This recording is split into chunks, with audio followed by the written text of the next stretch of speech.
ஆச்சி கொழுக்கட்டை மாவு வந்தாச்சு. ஆச்சி கொழுக்கட்டை மாவிற்கு கொழுக்கட்டை அச்சை கேட்டு வாங்குங்கள்.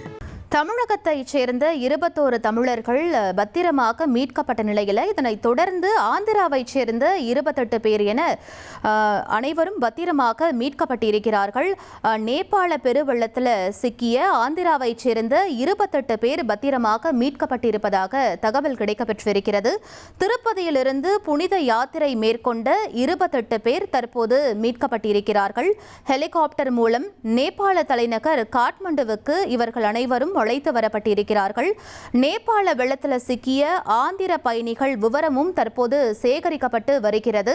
முதற்கட்டமாக நேபாள வெள்ள விபத்தில் சிக்கின ஆந்திராவைச் சேர்ந்த 28 பேர் தற்போது பத்திரமாக மீட்கப்பட்டு நேபாள தலைநகர் காட்மண்டுவிற்கு அவர்கள் அனைவரும் அழைத்து வரப்பட்டிருக்கிறார்கள். முக்கிய செய்தியாக பார்க்கிறோம். ஆச்சி கொழுக்கட்டை மாவு வந்தாச்சு. ஆச்சி கொழுக்கட்டை மாவிற்கு கொழுக்கட்டை அச்சை கேட்டு வாங்குங்கள்.